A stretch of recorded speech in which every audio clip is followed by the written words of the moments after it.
sido fructífera la larga labor de estudio de este nuevo tema, que indudablemente será uno de los ejes centrales de la política, de la economía, de la discusión mundial, de la geopolítica y de la vida cotidiana de cada persona en cualquier lugar del planeta. No estamos ante cualquier tema, este es un tema central. Antes que nada, pues felicito al Consejo de Estado en su labor. Desde la justicia será complejo analizar este tema y los impactos de este tema serán rotundos en el Poder Judicial, en el Estado, en la sociedad y en la economía. La inteligencia artificial tiene que ver con la tecnología, así de simple. Y la tecnología tiene que ver, si queremos comprenderla de alguna manera, con el capital, el capitalismo. Hay una visión ingenua de la inteligencia artificial.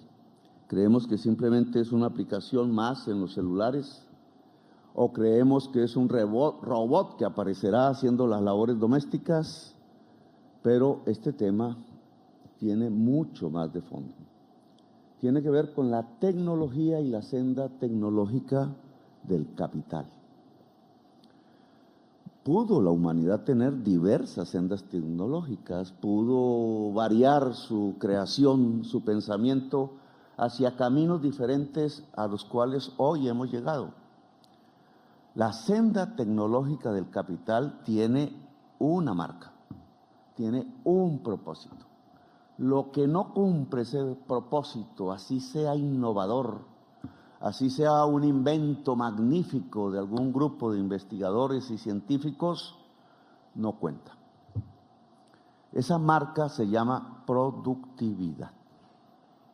Y por tanto, la inteligencia artificial se tiene que mirar desde el punto de vista de la productividad.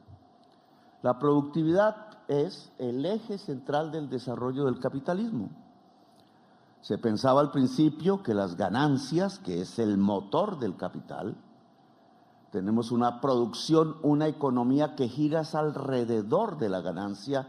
La ganancia es el motor de la economía mundial, de la economía nacional, dentro de las sociedades capitalistas. Se pensaba al principio que la ganancia surgía exclusivamente de extender la jornada de trabajo, de usar el músculo generalmente del trabajador hombre y que podía mover palancas pesadas, pero que la ganancia del patrón, como se le llamaba en ese entonces, del empresario, solo podría surgir si esos trabajadores ampliaban su jornada de trabajo hasta el máximo físico. Algo parecido pasa hoy en Colombia. Nosotros vivimos la prehistoria del capitalismo. Tenemos un capitalismo raquítico. Aún hoy, si ustedes miran las estadísticas de la OCDE en términos de productividad, encuentran que de todos los países miembros de la OCDE, el último en productividad es Colombia.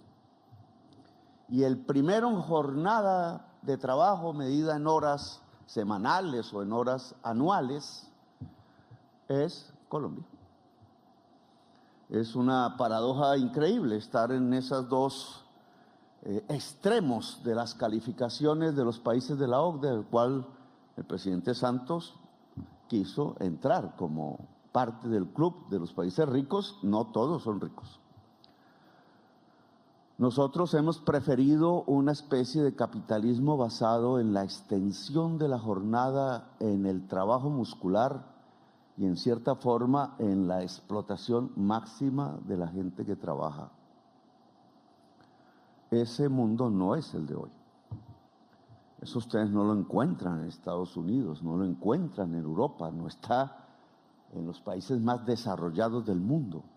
La forma como se construye la ganancia en este siglo y desde hace décadas en el capitalismo se llama productividad. Es decir, cuánto produce por hora un trabajador, que es básicamente, ¿cuánta tecnología en una hora puede usar un trabajador? Que es, para ponerlo en otros términos, cuánto saber humano, porque la tecnología no es sino una aplicación del saber, usa el trabajador en una hora para producir más. Cada vez producirá más, porque esa senda tecnológica que marca la historia del capitalismo es precisamente una tecnología que se construye a partir de aumentar la productividad. Lo demás no sirve. La productividad, por tanto, está ligada a la ganancia. Ese es el motor. ¿Por qué se aumenta la productividad? Para producir más, vender más y ganar más.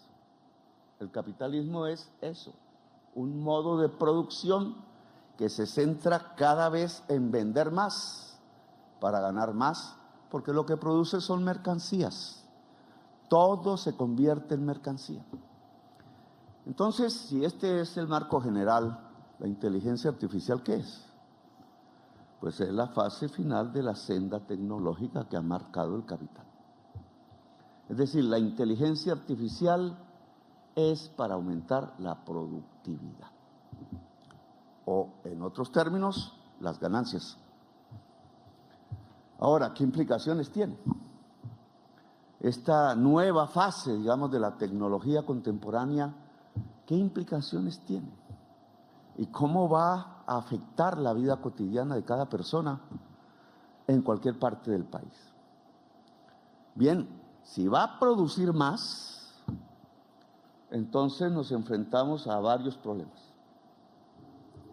Stephen Hawking, el físico que murió hace poco, el mejor físico en los últimos años, dijo a una entrevista de televisión cuáles eran los factores que él consideraba iban a terminar con la especie humana.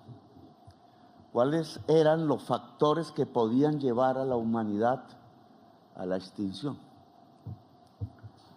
Mencionó en primerísimo lugar la inteligencia artificial. Después, en segundo lugar, mencionó la crisis climática. La crisis climática más o menos la hemos conocido, la sentimos, cada vez nos afecta más. El Hollywood ha traído la idea de que la crisis climática es simplemente mayores huracanes, vientos más fuertes, lluvias más intensas, la elevación del nivel del mar. Pero la crisis climática trae una consecuencia que ha ocurrido 6 veces en la historia de la Tierra que conocemos. No solo cambia el ciclo del agua, por tanto el clima, sino que cambia el ciclo de la vida. Cambia la cadena de la vida. Y al romper los encadenamientos de la vida, puede provocar la extinción humana y la extinción de la vida completamente, cuestión que ya ha pasado 6 veces antes, 5 veces antes, nos acercamos a la 6ª, pero nunca la había vivido la humanidad. No voy a hablar de la crisis climática, el tema es la inteligencia artificial. ¿Por qué Stephen Hawking puso en el primer lugar, por encima de la crisis climática, la inteligencia artificial? Y yo me he puesto a estudiar un poco el tema porque cualquier gobernante tiene que acercarse necesariamente a este tema. Él lo dijo básicamente porque considera que la inteligencia artificial va a hacer perder la divisoria entre la realidad y la virtualidad, que en otros términos es la divisoria entre la realidad y la mentira. No va a ser posible, decía Stephen Hawking, que un ser humano cualquiera, en cualquier parte del mundo, sepa diferenciar realidad de virtualidad. Eso lo hemos palpado nosotros a través de lo que llaman los fake news. Pero la inteligencia artificial va a elevar de calidad el fake news que conocemos hoy. Lo que observamos en Inglaterra hace una semana, dos, que un simple fake news en medio de un contexto de xenofobia construida a través de medios de comunicación, redes, etcétera, y por una historia, el odio a los musulmanes, un fake news ante un hecho dramático que fue el asesinato de dos niñas por un inglés. El fake news dijo que eran unos musulmanes que habían matado a las niñas y generó una oleada de violencia en Inglaterra que solo sería comparable a la noche de los cristales rotos de los nazis, cuando atacaron los negocios de los judíos allá en Alemania hace un tiempo. Esta vez no fueron los negocios de los judíos, fueron los negocios de los musulmanes. Allí es donde se puede percibir de manera precursora los peligros de la inteligencia artificial. Por eso no nos podemos acercar con ingenuidad, como si todo invento, todo avance tecnológico fuera un avance real en todos los aspectos y no representara unos peligros. Voy a tratar de hablar de dos peligros al menos. La inteligencia artificial, al aumentar la productividad, consume más energía. Ustedes lo pueden ver hoy con un ejemplo concreto, el Bitcoin. Una moneda como cualquier otra moneda, solo que es virtual, solo que informática. La moneda en papel salida de los árboles. La moneda en plata o en oro salida pues de las minas. La moneda Bitcoin sale de la energía, sale de la información que traduce una energía. La tienes que ver en el computador y está enchufado. Y el Bitcoin, a través de sus millones de transacciones en el mundo, tiene que usar tal cantidad de información que la podemos traducir en energía. Necesita la energía. Ninguna moneda necesitaba eso realmente en las transacciones, que no fuera la energía del ser humano pasando un billete al otro. Esta necesita muchísima energía. La inteligencia artificial va a ser muchísimo más demandante de energía que el Bitcoin.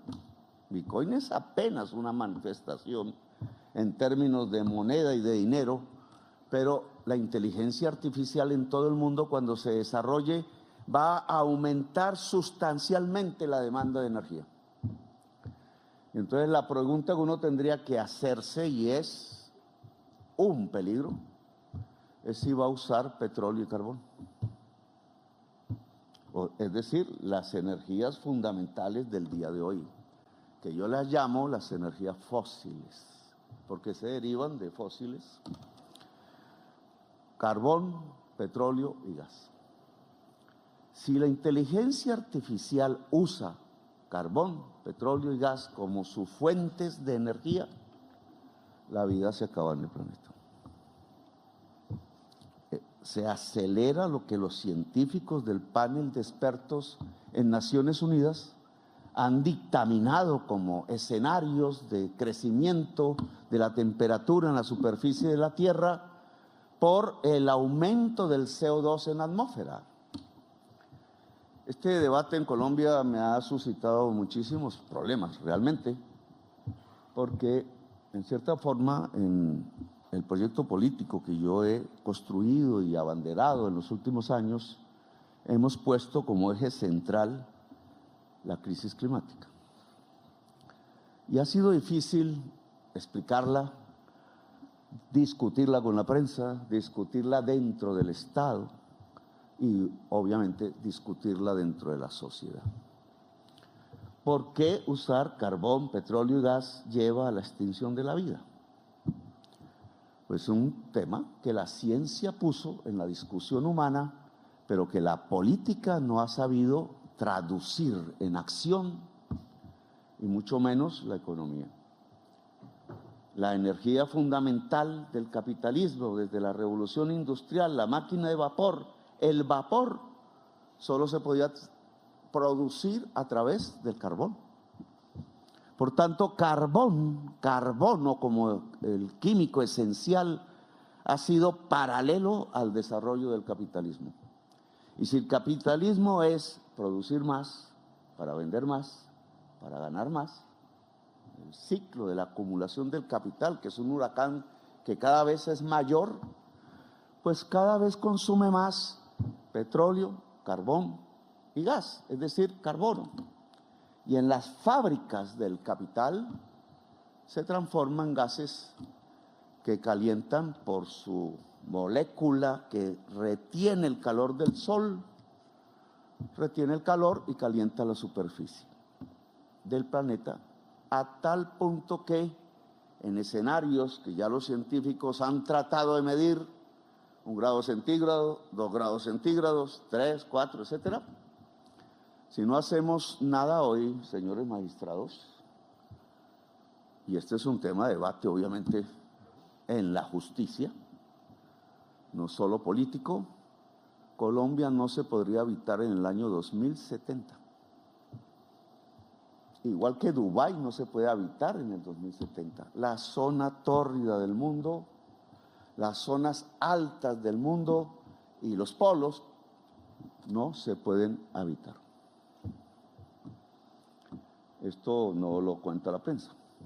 ¿Cómo hacemos nuestros cálculos si la humanidad no logra superar la crisis climática? Y la única manera para superar la crisis climática hoy es dejar de consumir petróleo, carbón y gas. Es decir, la energía que usó el capitalismo desde su inicio. Bien, la inteligencia artificial, por ser lo último en la vanguardia del sendero tecnológico de la productividad del capital, pues hace saltar la demanda de energía muchísimo más de lo que conocemos hoy. Luego hay un problema planteado. Si la inteligencia artificial no se produce a través de lo que llamamos energías limpias, destruye la humanidad. Eso era lo que Stephen Hawking había visto. Destruye la vida en el planeta. En cierta forma, hay una contradicción hoy a través de la crisis climática y a través de la inteligencia artificial, si se interrelacionan entre el capital y la vida. Las personas aquí más conservadoras que yo, pues obviamente no creerán esto. Ese es el debate de las ideas, pero esta es la realidad de hoy. Porque para poder privilegiar la vida, tenemos que regular el capital. Y eso es un pecado decirlo hoy. Mejor dicho, en las pantallas de la televisión, en los noticieros, trapearían conmigo si yo digo que hay que regular el capital. Pero si queremos la vida, hay que regular el capital. Porque tiene que tener otra energía. Porque tiene que producir cosas y otras no. Porque hay que regularlo a escala mundial, porque suelto, sin regulación, libre, en un sentido de libertad que no es la libertad humana, pues desata el huracán de la crisis climática. Simplemente porque necesita cada vez vender más, producir más para ganar más. Bien, entonces tenemos un primer peligro. La fuente de energía de la inteligencia artificial. Si no hay una descarbonización acelerada del mundo, y nos incluimos nosotros, descarbonizar, ¿qué es? Producir sin el carbono.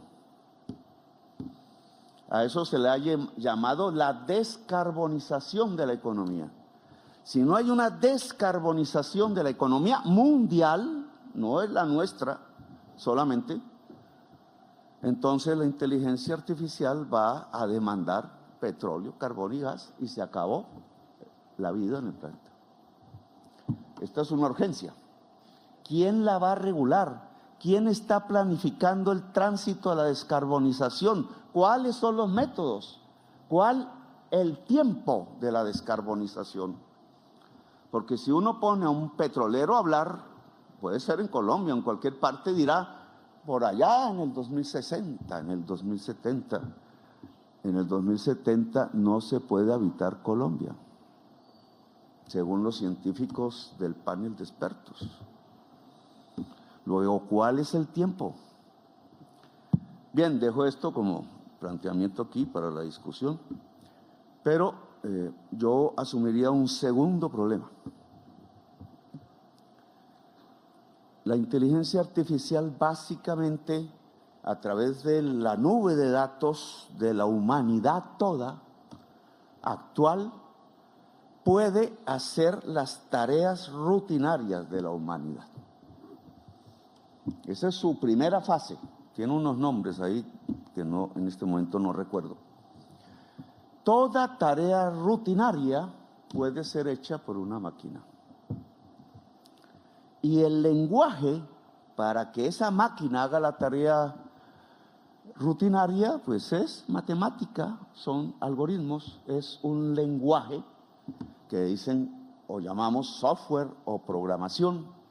Es el lenguaje de las máquinas, es el lenguaje como el ser humano puede hacer la máquina, mover la máquina en el día de hoy. Es un saber, y es un saber matemático de última generación, que entre otras yo quiero desarrollar en Colombia, donde nos hemos apartado de esas tareas. Es un lenguaje construido a través de la lógica formal, pero que permite en la inteligencia artificial, a partir del uso de toda la información del mundo, hacer las tareas rutinarias que antes o hoy hacían y hacen los trabajadores y las trabajadoras. Este es un tema que nos acerca un poco a la discusión del Poder Judicial. Toda tarea rutinaria en el Poder Judicial ya no será hecha por seres humanos. Tarea rutinaria.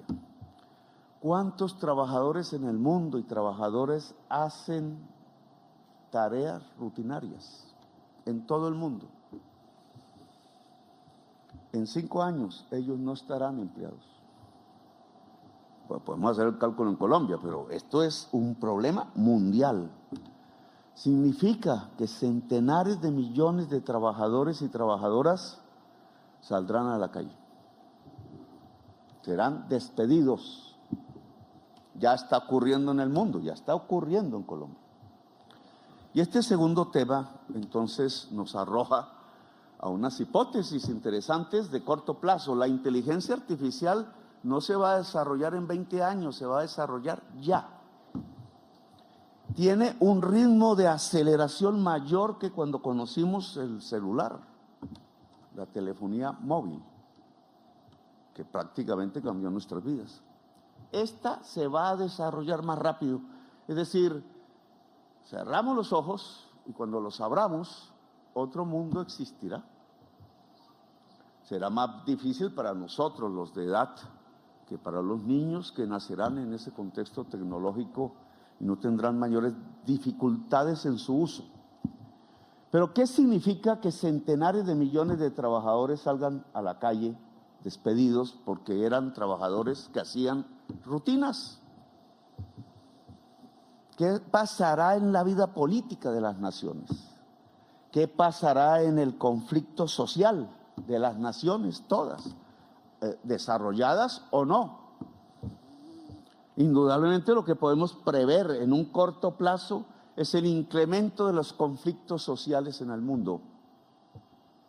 La crisis climática traerá el incremento de los conflictos sociales y militares en el mundo, pero este estará en el corazón del proceso productivo, de la economía, al despedir centenares de millones de trabajadores.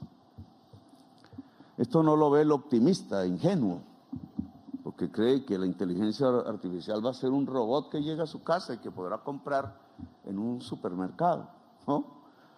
A esa persona la pueden echar.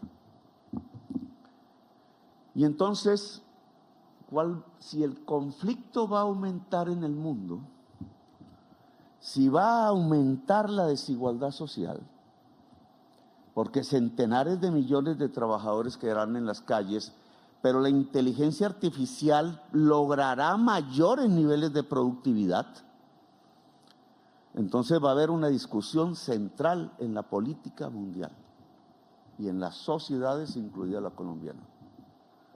¿Para quién es el beneficio de la productividad? Porque si se la apropia, quienes se están apropiando hoy, pues habrá una gente pero muy rica, los actuales ricos palidecerán. Pero habrá otra gente pero muy pobre, contada por miles de millones de personas. Un mundo así, creo yo, es insostenible. Creo yo, mata el proyecto democrático que se creó en Europa, Norteamérica y Latinoamérica. No va a sobrevivir el proyecto democrático en un mundo de tan profunda desigualdad social, en donde la única manera de poder controlar sociedades desempleadas por centenares de millones de personas en el mundo va a ser la barbarie, va a ser las rejas, va a ser los tanques, va a ser las bombas, como está ocurriendo en Palestina. Palestina es apenas el ensayo de ese mundo que yo le llamo el 1933 global. 1933 fue el año en donde Hitler subió al poder en Alemania. Ese es un camino.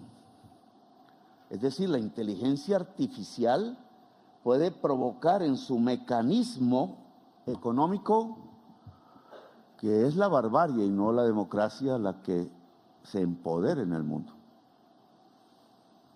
Miremoslo por otro lado positivo, porque eso será una lucha social. Y si los beneficios de la productividad, en parte, derivados de la inteligencia artificial, se vuelven una renta ciudadana, como se ha esbozado en varios proyectos políticos en estos años, si la productividad se vuelve tiempo libre pagado de las personas, si la edad de pensión no es la que tenemos, sino 50 años, si la jornada laboral se vuelve 30 horas o 20 por el crecimiento de la productividad, entonces estaríamos asomando a un mundo diferente. Tenemos un camino que puede ser la barbarie y puede haber otro camino si se socializa los beneficios de la productividad por la inteligencia artificial, que se llama tiempo libre. Tiempo libre pago, no tiempo libre del desempleado, sino tiempo libre humano. Y aquí hay una nueva dimensión. Claro, esto implicaría una regulación mundial, un poder público, implicaría otro tipo de cultura, implicaría otra sociedad y otra humanidad. Porque si la humanidad tiene el tiempo libre cada vez mayor, la riqueza de las naciones se mediría y las riquezas de las personas se mediría no por cuánto tienes, sino por cuánto tiempo libre tienes. ¿Para qué serviría el tiempo libre? Un comentarista ahí en mi Twitter dijo, esa es una visión hippie. No, los hippies fueron una reacción a la jornada extensa del trabajo en su época. No, esta es otra cosa. Esto significa gente creadora, porque el tiempo libre permite la creación.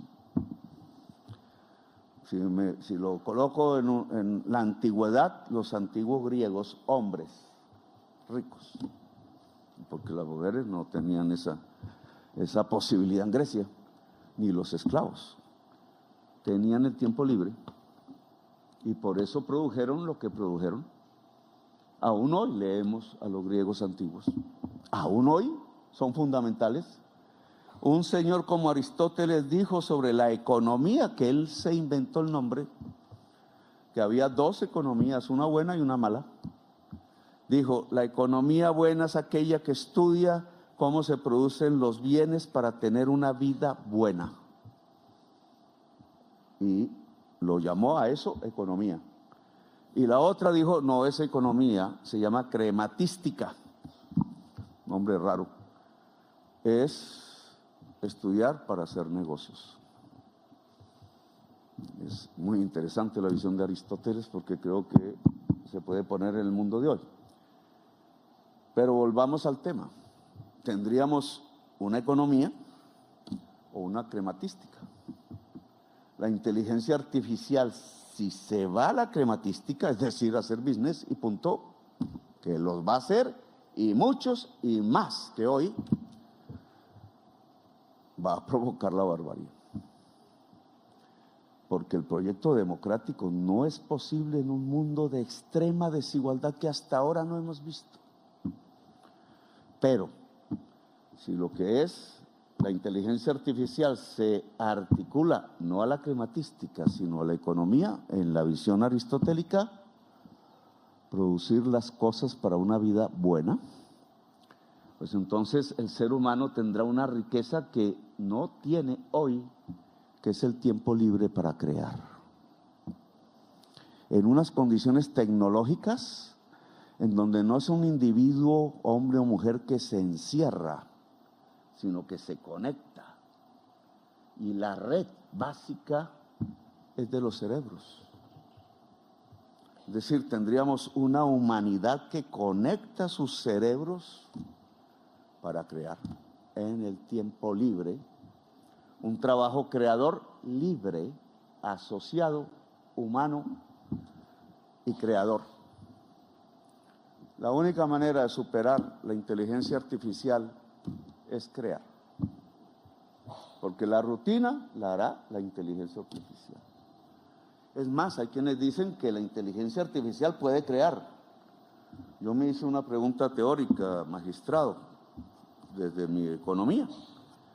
Si Marx había dicho que el trabajo vivo es el que produce la ganancia, en un mundo de inteligencia artificial, ¿dónde queda el trabajo vivo?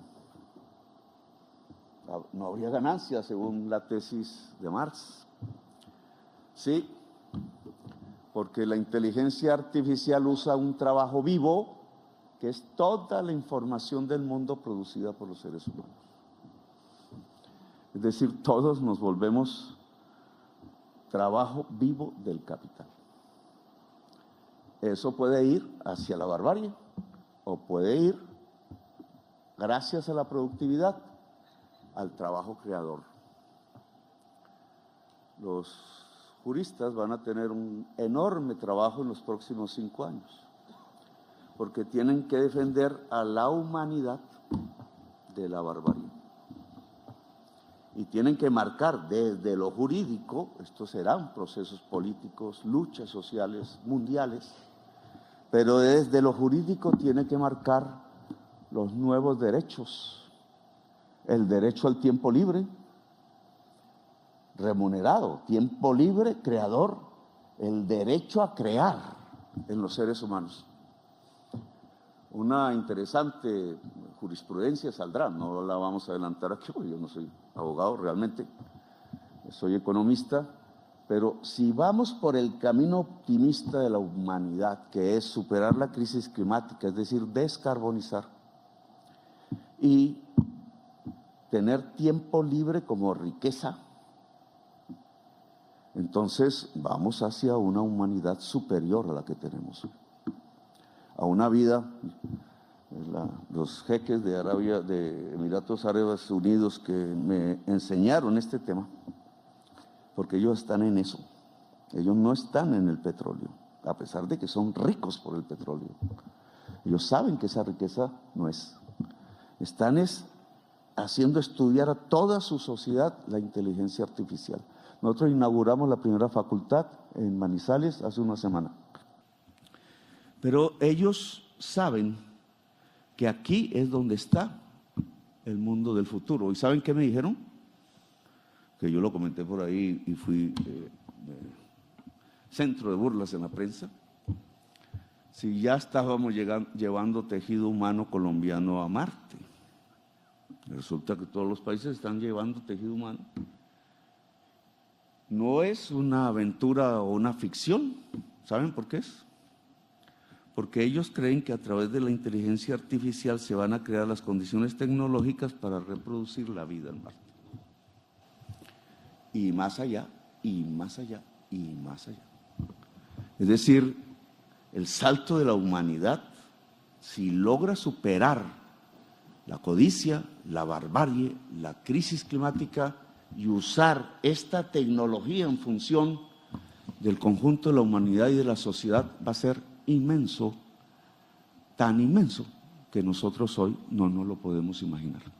Bueno, yo dejo ahí, magistrados, creo que el tema de Stephen es más problemático. No lo menciono aquí porque mencioné solo el aspecto económico o energético. Pero Stephen dijo, cuando un ser humano no sepa diferenciar realidad de fantasía, deja de ser humano. Y realmente aquí hay una peligrosidad que no me atrevo ahora a analizar con ustedes. ¿Qué puede pasar en las sociedades cuando los seres humanos no sepan cuál es la realidad? Por ponerlo en términos de drogas, la inteligencia artificial puede crear mundos, vidas virtuales, en donde se desarrolla un individuo que no quiere salir de ahí, o que ya no sabe salir de ahí. Puede ser una de las drogas más poderosas que se haya inventado la humanidad. Ahí Stephen Hawking encontró el mayor peligro de la inteligencia artificial. Solo lo menciono porque dividir realidad de virtualidad es un tema normativo. Esto tiene que analizarlo el Congreso de Colombia incluso, y lo están analizando los congresos del mundo. ¿Cómo se regula la inteligencia artificial para que no pueda provocar la disolución de la conciencia de la realidad en el ser humano? Ese es un tema jurídico que me parece que sería interesante que comenzáramos a analizar, pero lo dejo apenas planteado porque ya me extendí demasiado en esta conferencia. Gracias, muy amables a todas y todos ustedes.